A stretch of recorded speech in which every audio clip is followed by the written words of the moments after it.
أعوذ بالله من الشيطان الرجيم. بسم الله الرحمن الرحيم. الحمد لله رب العالمين. والصلاة والسلام على سيدنا.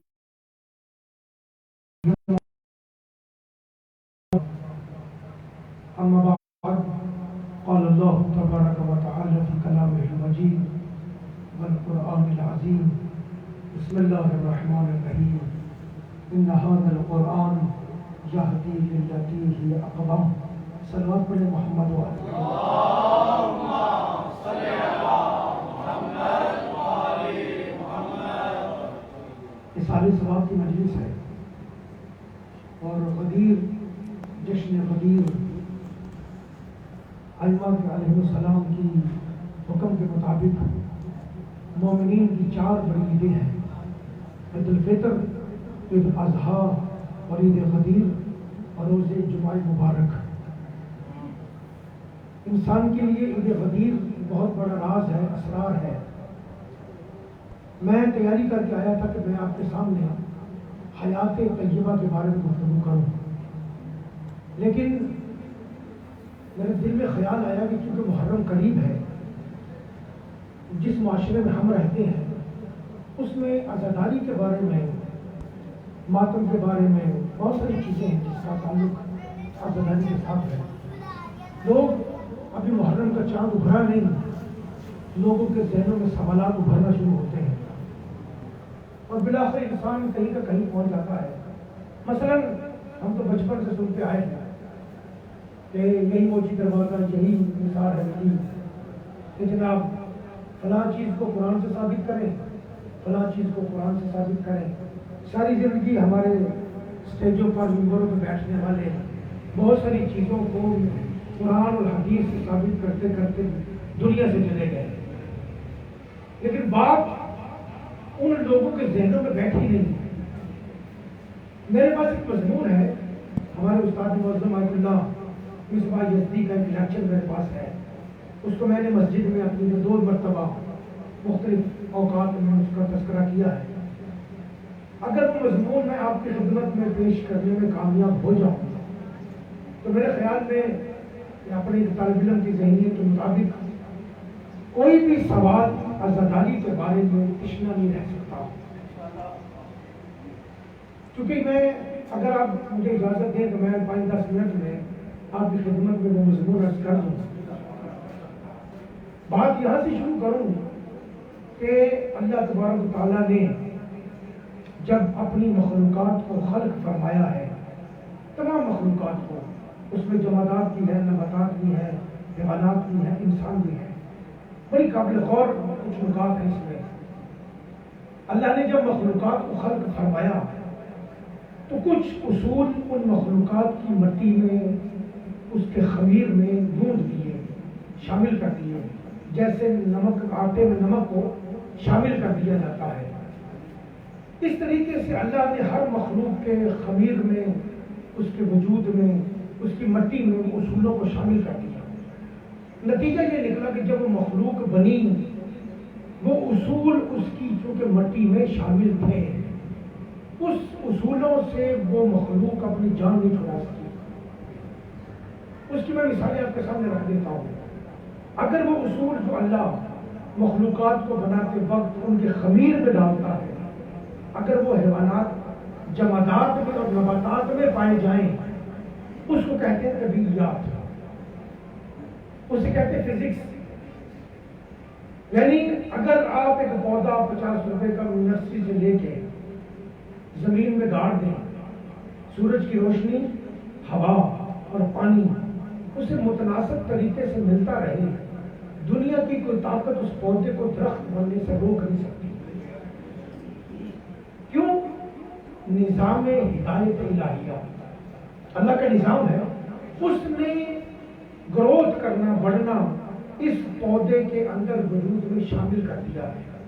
اپنی ضروریات کو حاصل کرتا ہے اور یہ بلند ہوتا ہے اور ایک مقام پہ جا کر رکتا ہے جسے بڑا تناور درخت بنتا ہے. یہ ہے نظام ہدایت الہیہ جس کا تعلق جمادات اور نباتات کے ساتھ ہے. اگر وہ اصول جو اللہ نے مخلوقات کو بناتے وقت ان کے خمیر میں گونڈے ہیں اگر وہ حیوانات میں پائے جاتے ہوں اس کو کہتے ہیں غریزہ. آپ کی توجہ رہنے اسے کہتے ہیں غریزہ. بھینس کا بچہ پیدا ہوتے ہی خود بخود ماں کے دودھ کی طرف لپک کے چلا جاتا ہے. کوئی طاقت کوئی مالک اس کو رہنمائی نہیں کرتا پکڑ کے کہ جناب یہ آپ کی ماں کا وہ دودھ کی جگہ نہیں. اپنی سونگنے کے ذریعے اپنی اس خوشبو کے ذریعے وہ خود بخود ماں کے دودھ تک پہنچ جاتا ہے. کیا ہے اسے کہتے ہیں نظام میں ہدایت الہیہ. اللہ نے اس حیوان کو ہدایت عطا فرمائی ہے اپنی کیپیسٹی تک. لیکن یہ تو بات جمادات کی نباتات کی حیوانات کی اس سے ہمارا کوئی سروکار نہیں کیونکہ یہ مخلوقات انسان کے لیے بنی ہے. بات یہاں پہ آپ رکتی ہے اگر وہ اصول جو اللہ نے مخلوقات کو بناتے وقت ان کے خمیر میں ڈھونڈے اگر وہ انسانوں میں پائے جائیں اس کا نام ہے فطرت انسانی. اس کا نام ہے فطرت انسانی. یہ کا بات قابل غور ہے. ابھی قرآن نازل نہیں ہوا. ابھی تو پہلا انسان وجود میں آیا. حضرت آدم دنیا میں آئے اس کی اولاد آگے بڑھی. قرآن تو بڑے دور لاکھوں سال بعد کا مسئلہ ہے. ابھی قرآن کی نوبت نہیں آئی. پہلا مرحلہ ہدایت کا فطرت انسانی. پہلا مرحلہ. ابھی قرآن نازل نہیں ہوا. ابھی کوئی نام و نشان نہیں ہے. دوسرا نقطہ جو قابل غور ہے وہ یہ جو چیز فطرت میں پائی جاتی ہو قرآن اس کا حکم نہیں دیتا. یہ بڑی قابل غور نقطہ ہے. جو چیز فطرت میں شامل ہو قرآن اس کا تذکرہ نہیں کرتا. مثلا میں آپ کے سامنے مثال دیتا ہوں. قرآن میں کہیں نہیں لکھا ہوا ایمان والو تمہیں پیاس لگی تو پانی پی لو. کوئی آیت موجود نہیں. کسی حافظ سے پوچھ لیں. ہم تو حافظ نہیں ہیں. قرآن میں کسی جگہ یہ تذکرہ نہیں ہے تمہیں پیاس لگے تو پانی پی لو. ہاں حلال کی بات ہے پاکیزہ کی بات ہے حرام سے بچو یہ تو تذکرہ ہے. پیاس لگے تو پانی پی لو اس کا تذکرہ قرآن میں کہیں نہیں ہے. کیوں نہیں ہے؟ اس لیے نہیں ہے کہ پیاسے کا پانی کی طرف جانا اس کی فطرت میں شامل ہے. اب اس کی فطرت میں شامل ہے. اور اگر مجھ سے پوچھے کہ جناب آپ پانی کیوں پیتے ہیں قرآن میں نہیں لکھا ہوا ثابت کریں. یار پیاس سے مر جائے پھر تو قرآن میں نہیں لکھا ہوا. کیوں نہیں لکھا؟ اس لیے نہیں لکھا کہ قرآن کے نزول سے لاکھوں سال ہزاروں سال پہلے فطرت انسانی میں اللہ نے ڈال دیا. پیاسا 70 روپے کی بوتل بھی لے کے پیے گا. وہ لائن میں کھڑا ہو کے بھی پیے گا. اور دوسری مثال بھی لے لیں. کسی جگہ قرآن کریم میں کوئی آیت موجود نہیں تو ایمان والو آپ کو بھوک لگے وہ کھانا کھانا. اتنا ضرور کہا کہ پاکیزہ کھاؤ حلال کھاؤ لیکن یہ تذکرہ کہیں نہیں ہے کہ تمہیں بھوک لگے تو کھانا کھا لو. کیوں؟ بھوکے کا کھانا کھانا اس کی فطرت میں شامل ہے. فطرت میں شامل ہے. اللہ کو کہنے کی ضرورت نہیں ہے. قرآن سے اگر پوچھیں کہ جناب آپ نے کیوں نہیں کہا کھانا کھانے کے بارے میں حکم نہیں فرمایا تو دیکھو ہمیں کیا ضرورت ہے بات کرنے کی. تمہاری فطرت میں شامل ہے کھانا. ہمیں بات کرنے کی ضرورت نہیں. ہم وہ بات کریں گے جو تیری فطرت میں شامل نہ ہو. لہذا کھانے کی بات بھی نہیں کی. اور اپنے عزیزوں بچوں کے لیے بزرگوں کے لیے مثالیں دیکھوں. کسی جگہ پہ اللہ نے یہ نہیں فرمایا کہ اپنی اولاد سے محبت کرو. کوئی آیت موجود نہیں ہے. قرآن بالکل کوڑا ہے اس مسئلے میں. کسی بھی جگہ پہ اشاروں میں کنایوں میں کوئی بات نہیں کی کہ اپنی اولاد سے محبت کرو. تو کیوں کرتی ہے؟ محبت انسان کی فطرت میں شامل ہے. اس لیے قرآن نے تذکرہ ہی نہیں دیا. یعنی حرام ترین جانور اپنے بچوں سے محبت کرتا ہے. درندہ ترین جانور اپنے بچوں سے محبت کرتا ہے. کمزور ترین جانور مرغی اپنے بچوں سے محبت کرتی ہے، کوئی اس کو ہاتھ لگا کے دکھائے جب وہ بچوں کے ساتھ بیٹھی ہے. کیوں؟ اولاد سے محبت انسان کی فطرت میں شامل ہے. اللہ نے بات ہی نہیں کی، تذکرہ ہی نہیں کیا. اس کی سب سے بڑی دلیل یہ ہے کہ اپنے کھانے کے لیے دوائی موجود نہیں ہوتی، پیسے نہیں ہوتے، پینشن ختم ہو گئی، تنخواہ ختم ہو گئی، اپنے لیے دوائی 2 دن 10 دن لیٹ ہو سکتی ہے، بچے کی فیس لیٹ نہیں ہو سکتی، اس کے لیے پک اینڈ ڈراپ کا مسئلہ، اس کے لیے کورس کا مسئلہ، مہنگے ترین اسکول میں اس کا داخلہ، یہ سب کیا ہے؟ یہ محبت کی علامت ہے، علامات ہے. اس پوری محفل میں کبھی کسی نے بیٹھے ہوئے کبھی تذکرہ نہیں کیا ہوگا آپس میں کہ جناب مجھے اپنی اولاد سے بڑی محبت ہے، آپ کو اپنی اولاد سے شاید اتنی نہ ہو. کیوں؟ ہر شخص جانتا ہے کہ ہر انسان اپنی اولاد سے محبت کرتا ہے.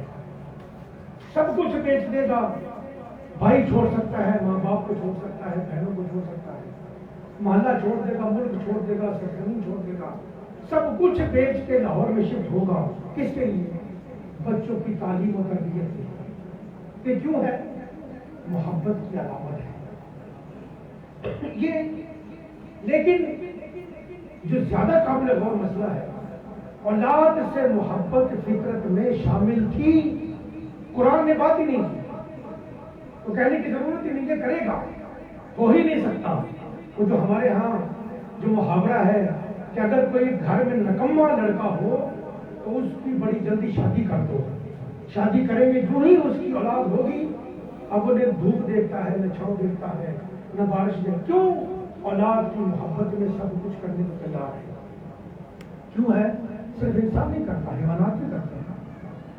یہاں گلی کوچوں میں گلیاں والے حیوانات بھی بچوں کے لیے، اس بڑے مجمع میں، اس بڑے بڑے رش کے علاقے میں بھی بلیاں اپنے بچوں کو سنبھال کے رکھتی ہیں. فطرت میں شامل ہے ہر چیز. ہر انسان حیوان کے جس پہ لفظ ماں اور باپ کا اطلاق ہوتا ہے اس میں اپنے بچوں کی محبت فطرتاً پائی جاتی ہے. قرآن کو ذکر کرنے کی ضرورت نہیں.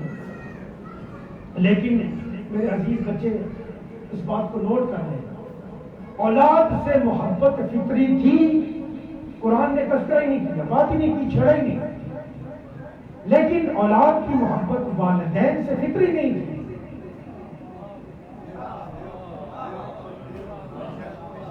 ایسا ہے نا، جو فطرت میں شامل تھی قرآن نے ذکر ہی نہیں کیا کہ تم محبت کرو، نہ کرو، کپڑے لاؤ، نہ لاؤ، کیا کرو، اسے پتہ ہے یہ کرے گا، اس کے فطرت میں شامل ہے، سب کچھ بیچ دے گا اپنی اولاد کی خاطر. لیکن اولاد کی محبت ماں باپ سے فطری نہیں تھی. چونکہ فطری نہیں تھی، اللہ انسان کی سرکشی کو جانتا ہے. یہ طغیان کرے گا، سرکش بنے گا. اور جہاں جہاں پر اپنی عبادت کا تذکرہ کیا، ساتھ فرمایا وَبِالْوَالِدَيْنِ إِحْسَانًا. کیوں؟ اگر فطری ہوتی قرآن کبھی تذکرہ نہ کرتا. چونکہ فطری نہیں تھی لہذا قرآن کریم نے بار بار یہ فرمایا وَبِالْوَالِدَيْنِ إِحْسَانًا. اور یہ بات ادھر چلی جائے گی، ورنہ والدین کے بارے میں بڑے زبردست جملے قرآن کریم نے کہے ہیں. اتنی خوبصورت کلام، خوبصورت مضمون کسی کتاب میں نہیں جتنا خوبصورت قرآن کریم میں ہے.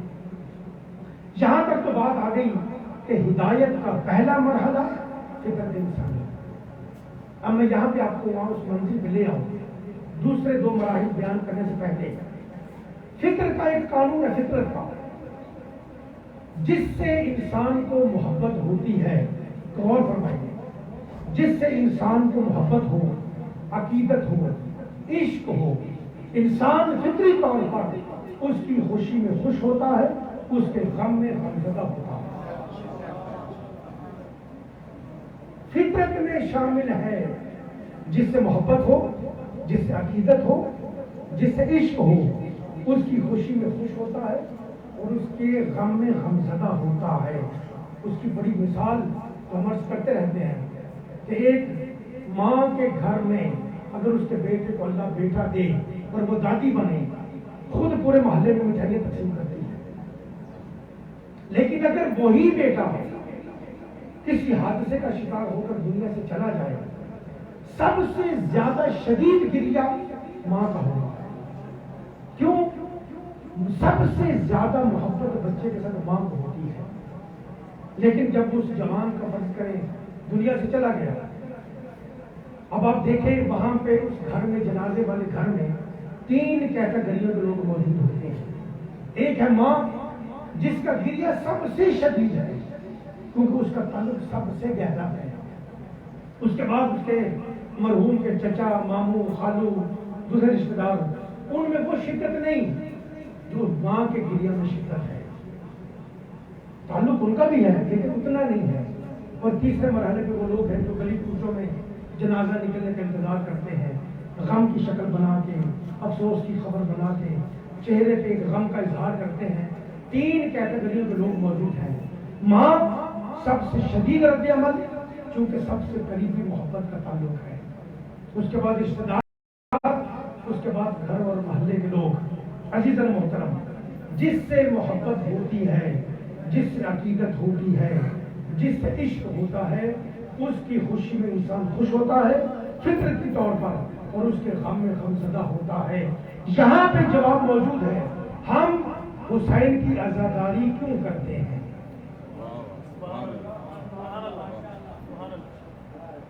قرآن، ہمیں قرآن کی بات تو کرو ہی نہیں، اس کا تو کام ہی نہیں ہے یہ.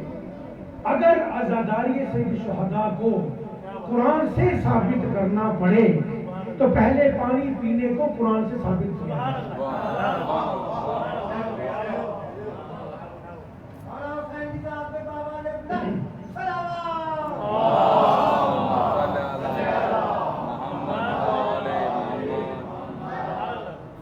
لہذا ہمیں اہل بیت اطہار سے محبت ہے، عقیدت ہے، عشق ہے، ہر چیز سے زیادہ.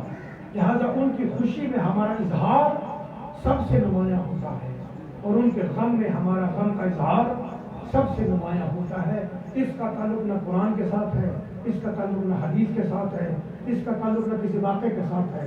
اس کا تعلق، عزاداری کا تعلق فطرت انسانی کے ساتھ ہے. یہ فطرت انسانی ہے، سوال بنتا ہی نہیں ہے. قرآن سے ثابت کرو تو کیوں کرو؟ قرآن کا کام ہی نہیں ہے تو عزاداری کو ثابت کرے. قرآن کہتا ہے ہم نہیں کرتے، یہ فطرت انسانی کا کام ہے. ساری دنیا اپنے اپنے عزیزوں کو، رشتہ داروں کو جو قربت کی وجہ سے دیکھتی ہے، ہم سید شہداء کی عزاداری، اہل بیت اطہار سے محبت ہماری انسان کی فطرت میں شامل ہے. ہماری چونکہ زیادہ عقیدت ہے، ہمارا غم کا اظہار بھی زیادہ شدید ہوتا ہے. اسی ماں کی طرح جو اپنے بیٹے کے غم میں سب سے زیادہ گریہ کرتی ہے. اور وہ لوگ جو خبروں میں، اخبارات میں، ریڈیو پہ اپنے بیانات میں سید شہداء اور اہل بیت اطہار میں غم کا اظہار کرتے ہیں، ان کی مثال انہی محلے داروں کی ہے جو جنازہ لے کر وقت باہر کھڑے رہتے ہیں. تیسری کیٹیگری ہے. لہذا سوال بنتا نہیں ہے. میں اپنی کامیاب رہا اپنی بات سمجھانے میں کہ عزاداری کا تعلق فطرت انسانی کے ساتھ ہے. کیوں؟ جس سے محبت ہو اس کے غم میں غمزدہ ہونا انسان کی فطرت میں شامل ہے. یہ ہے پہلا مرحلہ.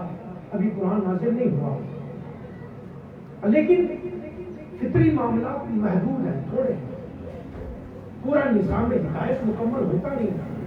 لہذا اللہ نے فطری معاملات کے بعد جو چیز انسان کو عطا فرمائی، اس کی ہدایت کے لیے فطرت کے بعد اس کا نام ہے عقل انسانی.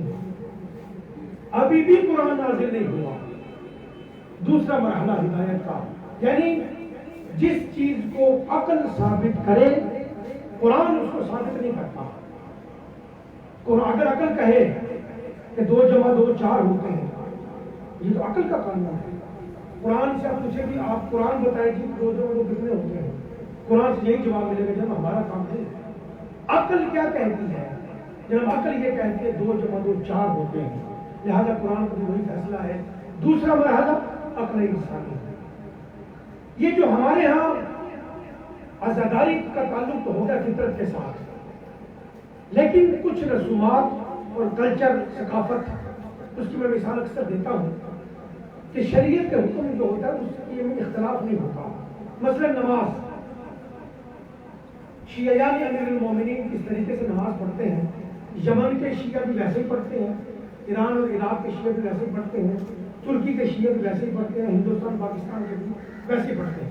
یہ شرعی چیز ہے، شریعت کا قانون ہے. ایک مثال دے رہا ہوں کہ مرد کے لیے ناف سے لے کر گھٹنوں تک آگے سے پیچھے سے پردہ کرنا واجب ہے. یہ شریعت کا قانون ہے، حکم ہے. عورت کے لیے سر سے لے کر پاؤں تک آگے سے پیچھے سے حجاب کرنا واجب ہے. یہ ہے شریعت کا حکم. شریعت اب حکم نہیں لگاتی کہ تم نے کون سا پردہ کیسے کرنا ہے. تم پینٹ پہنو، شلوار پہنو، لنگی باندھو، شریعت سے کوئی تعلق سروکار نہیں ہے. وہ اپنا حکم دیتی ہے کہ مرد کے لیے ناف سے لے کر گھٹنوں تک پردہ واجب ہے. وہ لنگی باندھے، وہ شلوار پہنے، وہ پینٹ پہنے. عورت کے لیے سر سے لے کے پاؤں تک وہ عربی جبہ پہنے، وہ ایرانی چادر لے، وہ پاکستان کی چادر لے، اس سے کوئی تعلق نہیں ہے. عزاداری انسان کی فطرت میں شامل ہے. عزاداری میں کوئی اختلاف نہیں کسی کا. پوری دنیا میں جس کو بھی اہل بیت اطہار سے محبت ہے، عقیدت ہے، اس وجہ سے وہ عزاداری لازمی کرتا ہے، محبت کا اظہار کرتا ہے. تو کیوں یہ جواب میں آپ کو عرض کر دوں، ہمیں ساری دنیا کو چھوڑ کر آل محمد کے ساتھ محبت کیوں ہے، اہل بیت اطہار کے ساتھ محبت کیوں ہے؟ اگر تاریخ میں شہرت کی بلندیاں دیکھیں اور بڑے نام آپ کو نظر آئیں گے، لیکن ہمیں اہل بیت سے محبت کیوں ہے؟ اس لیے محبت ہے کہ انسان فطری طور پر کمالات کو پسند کرتا ہے، کبھی کمزوری کو پسند نہیں کرتا، ہمیشہ کمالات کو پسند کرتا ہے. محبت کمالات کی وجہ سے پیدا ہوتی ہے، کمزوری کی وجہ سے محبت پیدا نہیں ہوتی. ایک بچہ میٹرک پاس کرے، اب اس کو لاکھوں روپیہ دے دے تو دوبارہ 9ویں میں جا کے داخلہ لو، وہ کبھی بھی نہیں لے گا. کیوں؟ فطری طور پر وہ کمالات کو پسند کرتا ہے. وہ 11ویں جماعت میں جا کے داخلہ لے گا، اس کے بعد یونیورسٹی میں جائے گا، پیچھے کی طرف مڑ کے کوئی نہیں دیکھتا. جو معاشرے میں کمزور شخصیت کے مالک ہیں ان سے محبت نہیں کی جا سکتی. محبت اس سے ہوتی ہے جو صاحب کمال ہوتا ہے. لہذا علم میں صاحب کمال کون ہے؟ آل محمد علیہ السلام.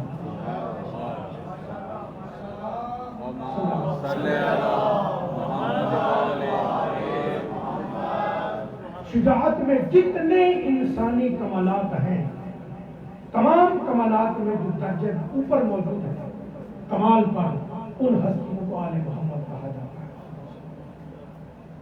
عقل بھی ہوگی، فطرت انسانی بھی آگی. پہلا مرحلہ ہدایت کا، دوسرا مرحلہ عقل انسانی، اور جاتے جاتے میں تیسرا مرحلہ عرض کر دوں، وہ یہ نہ فطرت اور عقل کے کو ملا کر اللہ کا نظام ہدایت مکمل نہیں ہوا. اس کی مثال آپ کے سامنے عرض کر دوں. عقل کلیات کا ادراک کرتی ہے، کلی چیز کا. مثلا عقل کہتی ہے ظلم بری چیز ہے. عقل کہتی ہے کسی یہودی سے، ہندو سے، بے لا مذہب سے، کسی بھی انسان سے پوچھیں ظلم کے بارے میں، وہ کہتا بری چیز ہے. عقل کہتی ہے بری چیز ہے، لیکن 1000 کے مجموعے میں ظالم کون ہے اس کو عقل ثابت نہیں کر سکتی.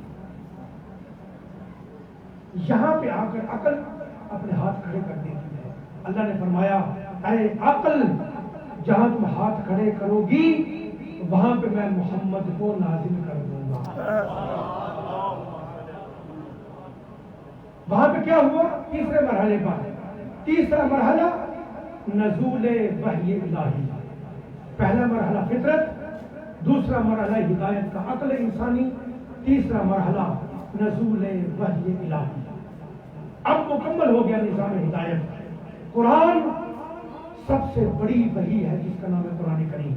اور یہ جملہ بھی سماعت فرمائیں، اگر کوئی شخص اہل بیت اطہار کی معرفت حاصل کرنا چاہتا ہو، اس کا صرف ایک راستہ ہے، اس راستے کو قرآن مجید کہتے ہیں. کوئی دوسرا راستہ موجود نہیں ہے اہل بیت اطہار کی شخصیت کو سمجھنے کا، ان کی معرفت حاصل کرنے کا. اور اگر قرآن سمجھنا چاہیں تو اس کا ایک راستہ ہے، وہ ہے در آل محمد علیہ السلام. دونوں چیزوں کی معرفت ایک دوسرے سے لازم و ملزوم ہے۔ عزیزاً محترم، وقت زیادہ آپ کا نہیں لوں گا میں، یہ بات میں نے مکمل کر دی کہ ہدایت الہیہ کے 3 مرحلے ہیں۔ پہلا مرحلہ فطرت، دوسرا مرحلہ عقل انسانی، تیسرا مرحلہ نزول وحی الہی، اللہ کی وحی نازل ہوتی ہے۔ اب وہ الفاظ کی شکل میں قرآن بھیجتے، وہ اجسام طاہرہ کی شکل میں اہل بیت اطہار کو بھیجتے، وہ عقل کے ذریعے عقل میں حلول کر جائے، یہ ساری چیزیں اللہ کے اپنے نظام کائنات میں موجود ہیں۔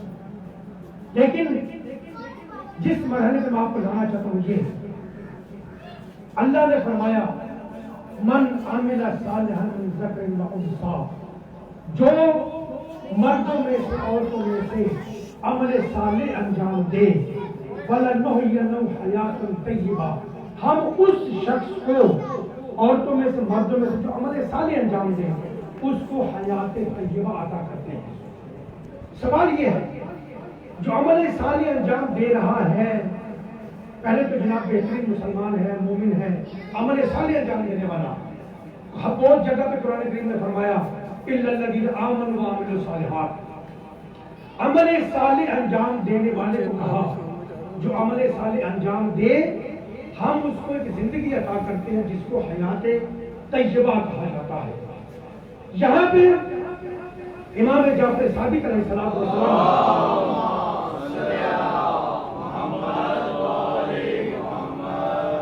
جو جملہ ارشاد فرمایا حیات طیبہ اس زندگی کو کہتے ہیں جس میں موت نہیں ہوتی، حیات طیبہ اس میں موت نہیں ہوتی، اور وہ کہاں سے حاصل ہوتی ہے؟ مولا کی جملہ فرمایا جو شخص اپنی زندگی نظام ولایت علی میں گزار دے اس کو حیات طیبہ کہتے ہیں۔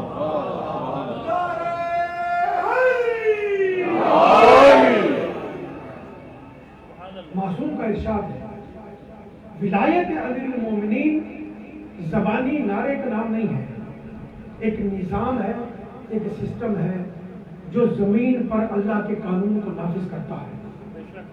بہت دفعہ یہ ڈیفینیشن موجود آپ کتابوں میں پڑھیں کہ ولایت کا کیا معنی ہے۔ ولایت یعنی ختم نبوت کے بعد زمین پر اللہ کے نظام کو نافذ کرنے کا جو اصول دستور ہے اس دستور کو ولایت امیر المومنین کہتے ہیں۔ ختم نبوت کے بعد اس کا مطلب ہے کہ ولایت کا تعلق عمل صالح کے ساتھ ہے۔ یہ ایک اور جملہ میں اس مولا کا کر دوں، مکتب حنفیہ کے امام مولا کی خدمت میں آئے حضرت ابو حنیفہ، اور مولا سے وہ سوالات کرتے تھے، پوچھتے تھے۔ مولا نے کہا کہ میں نے سنا ہے کہ آپ اپنے درسوں میں یہ اس آیت کی آپ تفسیر کرتے ہیں ثم لا تسألن یومئذ عن النعیم، یہ آیت ہے قرآن کی کہ اس دن روز قیامت ان سے نعمتوں کے بارے میں سوال کیا جائے گا۔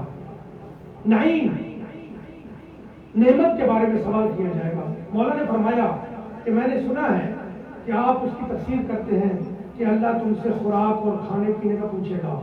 مولا نے فرمایا اللہ اپنی مخلوق سے اگر کھانے پینے کا حساب لے یہ اس کی ربوبیت کے خلاف ہے۔ تم نے روٹی کتنی کھائی، تم نے پانی کتنا پیا، یہ اس کی ربوبیت کے خلاف ہے۔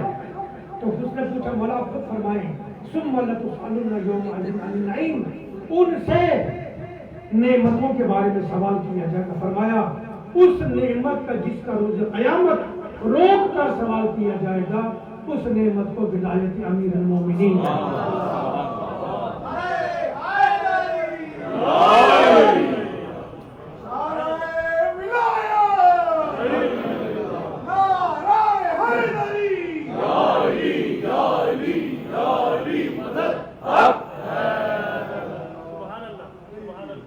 سوال اس کا بنتا ہے آپ نے اس ولایت کے دستور کے مطابق زندگی گزاری یا نہیں گزاری، اس کا سوال ہوگا۔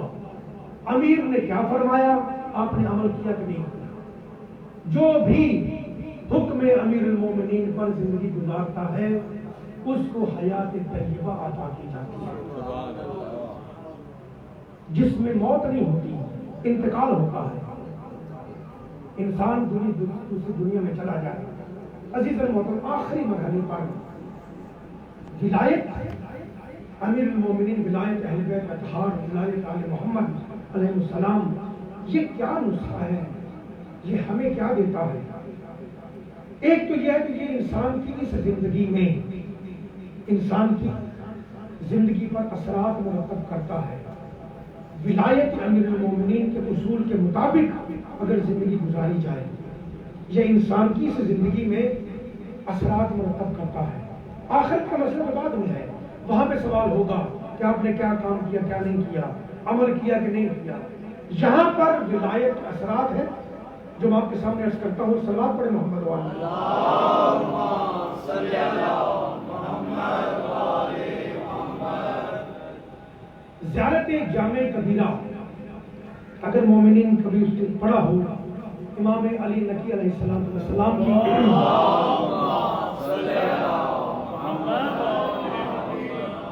10ویں امام کی طرف سے یہ ایک زیارت ہے، زیارت جامع کبیرہ.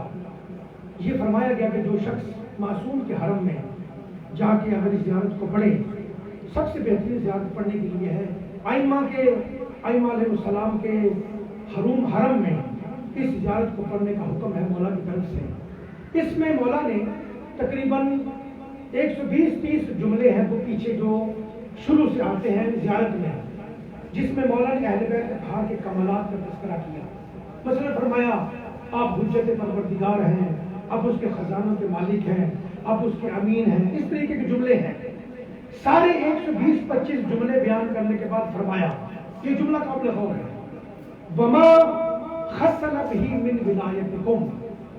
جو یعنی سارے کمالات کو بیان کرنے کے بعد امام ہادی علیہ السلام نے فرمایا جو آپ اہل بیت اطہار کی ولایت کے ساتھ متمسک ہو جائے. متمسک ہو جائے، متمسک کا معنی ہوتا ہے ایک بندہ ٹرین میں چڑھ گیا نا، وہ ٹرین سے متمسک ہوا، اب وہ چلے گی تو یہ چل جائے گا، وہ رکے گی تو یہ رک جائے گا. اس کو تمسک کہتے ہیں. جس نے ولایت اہل بیت اطہار کے ساتھ تمسک کیا، زندگی میں، اس دنیا کی زندگی میں اس پر 4 چیزوں کا اثر ہوتا ہے، 4 اثرات ہوتے ہیں. پہلا اثر یہ ہے، معصوم کا کلام ہے زیارت جامع کبیرہ. فرمایا پہلا اثر یہ ہے طیباً لخلقنا، اس کی خلقت پاکیزہ ہو جاتی ہے. یہ اس دنیا کا اثر ہے. کیوں ایسا ہے؟ جو ولایت امیر المومنین کے اصول کے مطابق زندگی گزارے وہ کبھی حرام کا مرتکب نہیں ہو سکتا. جو حرام کا مرتکب نہیں ہوتا اس کے گھر جو اولاد پیدا ہوگی طیباً لخلقنا، اس بچے کی خلقت پاکیزہ ہوگی. ولایت کے بارے میں، ولایت کے مطابق زندگی گزارنے کا پہلا اثر. پھر مولا فرماتے ہیں دوسرا اثر یہ ہے وَتَزْكِيَةً لِأَنفُسِنَا، انسان کے نفسوں کو پاکیزہ کرتی ہے ولایت. مولا نے منع کیا خبردار جنگ میں بھاگتے ہو کا پیچھا مت کرو. اب جو ولایت کو مانتا ہے مالک اشتر جیسا انسان وہ بھاگے ہوگا کبھی پیچھا نہیں کرتا. مولا نے فرمایا فرض کر بہت سارے احکام ابھی بھی موجود ہیں. دنیا کی واحد ہستی ہے امیر المومنین جو آج بھی ویسے ہی جن زندہ ہے جیسے 35 ہجری میں زندہ تھی. آج بھی ویسے ہی ہے، آج بھی ویسے ہی گفتگو کرتے ہیں جیسے اس وقت کرتے تھے. آج بھی وہی ممبر موجود ہے، آج بھی نہج البلاغہ موجود ہے، کلام امیر المومنین موجود ہے. تزکیۃ لانفسنا، ہمارے نفوس کو پاکیزہ کرتا ہے. کیا؟ ولایت. نمبر 3 یہ قابل غور ہے وتبلیغ لعقولنا، ہماری عقلوں کو بلوغت عطا کرتا ہے، ہماری عقلوں کو کمال پہ پہنچاتا ہے.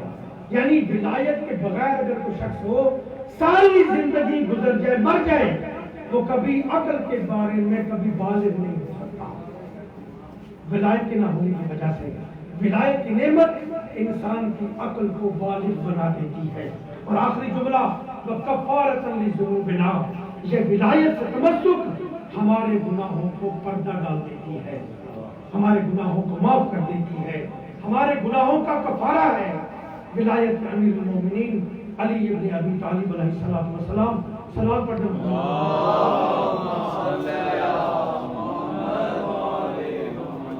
لیکن عزیزارو، جو ہستیاں دوسروں کو حیات طیبہ عطا کرتی ہیں، ان کے ساتھ انسان کیا کرتا ہے؟ کتنا گر جاتا ہے انسان گھٹیا. کس طریقے سے آل محبت پر ظلم و ستم ڈھائے گئے. عزیز محترم، حور جب آیا ہے مولا کے پاس، آ کے معافی مانگی، قدموں پہ سر رکھا، کہا مولا مجھے معاف کر دے. مولا نے فرمایا حور جاؤ، میں نے تمہیں معاف کر دیا.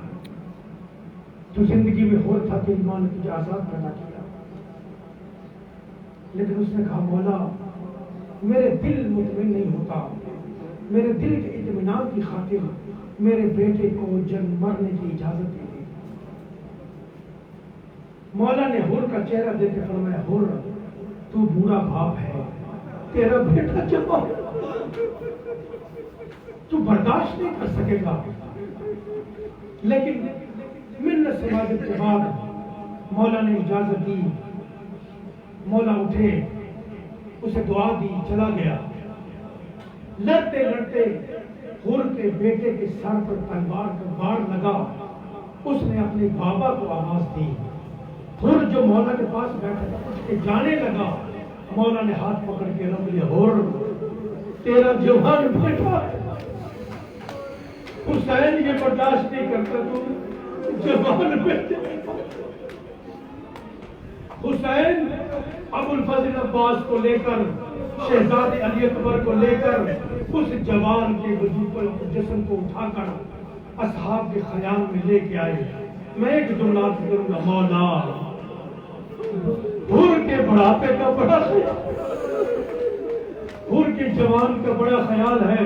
اس وقت دل پہ کیا گزری جب اکبر سامنے آتی. عرض کرتا ہے بابا مجھے مرنے کی اجازت دے.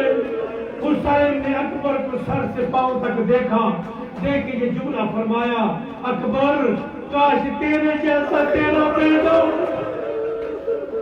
اور تجھ سے مرنے کی اجازت مانگتا. جاؤ مخدرات عصمت سے جا کر اجازت لے کے آؤ. اکبر خیام میں گئے، جا کر اجازت چاہی. جب پتہ چلا اکبر خیمے میں آئے ہیں، ساری بیویاں اپنے خیموں سے نکل کر خیمے میں آ گئی. سیدہ زینب کا خیمہ غرادی کہہ کر میں نے دیکھا، 7 مرتبہ خیمے کا پردہ اٹھا، 7 مرتبہ اکبر نکلنا چاہتے ہیں، بیویاں نکلنے نہیں دیتی. اکبر نہ جا. حسین کی آنکھوں کا نور اجازت لے کے نکلے، مولا کے سامنے آئے. بابا میں نے اجازت لے لی. مولا نے اپنے ہاتھوں سے اپنے گھوڑے پہ سوار کیا، امامہ اپنے ہاتھوں سے باندھا، تحت الحنک کیا اور کہا اکبر چلا جا، لیکن ایک کام کرنا، مجھے مڑ مڑ کے دیکھتے رہنا، مجھے دیکھتے جانا. عزیزو اکبر گئے، ایک دفعہ واپس آئے، پانی نہیں ملا، دوبارہ گئے. جنگ کرتے کرتے اچانک ایک آواز اٹھی، فضا میں آواز گونجی، السلام علیکم یا ابا عبداللہ. راوی کہتے میں نے دیکھا جب حسین کے کانوں سے آواز ٹکرائی، کھڑے حسین زمین پر گر کے اکبر کو کہا ہے تو مجھے نظر نہیں آتا، میری آنکھوں کا نور کوہنیوں کے بل. اکبر کے پاس پہنچے، بیٹا اکبر تیرا بابا آ گیا. بابا آنکھوں میں خون ہے، سینے میں برسی کا پھل ہے. مولا نے خون کو صاف کیا، ایک ہاتھ سینے پہ رکھا، ایک برسی کے پھل پہ رکھا. یا علی مدد انا للہ و انا الیہ راجعون. روح اکبر پرواز کر گئی. حسین اٹھانا چاہتے ہیں، اٹھا نہیں سکتے. اے ہاشمی جوانو، حسین کی مدد.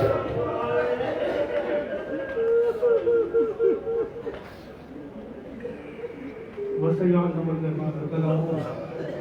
أي منقلب ينقلبون إنا لله وإنا إليه راجعون رضا بقضائه وتسليما لأمره پروردگار ہماری اس عبادت کو اپنے بارگاہ میں قبول فرما. جتنے مومنین کرام تشریف فرما ہے سب پر اپنے رحمت نازل فرما. محمد و آل محمد کا واسطہ تمام مومنین کی مشکلات کو آسان فرما. جو بے اولاد ہے انہیں اولاد نعیم عطا فرما. بانیان مجلس کی توفیقات خیر میں اضافہ فرما. جن مرحومین کے اس مجلس کا انعقاد پروردگارہ اس مجلس آزاد عاجز و ثواب ان کے نام اعمال میں درج فرما.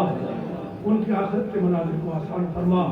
روز حشر میں انہیں سلطان کربلا کی شفاعت نصیب فرما. پروردگار جتنے مومنین کرام تشریف فرما ہیں سب کے مرحومین کے درجات کو بلند فرما. سب کے مرحومین کو پروردگار روز حشر میں سلطان کربلا کی شفاعت نصیب فرما. ہمارے آقا ہمارے مولا حجت پروردگار کی ظہور میں تعجیل فرما. ہمیں ان کے اعوان و انصار میں شامل فرما. ان کے قلب مطہر کو ہم سے راضی و خوشنود فرما. ان کی حکومت الہیہ میں ہمیں بھی سانس لینے کی توفیق عطا فرما. بانیان مجلس کے مرحومین کے لیے اور حاضرین مجلس کے مرحومین کے لیے ایک مرتبہ سورہ فاتحہ 3 مرتبہ سورہ اخلاص کی تلاوت.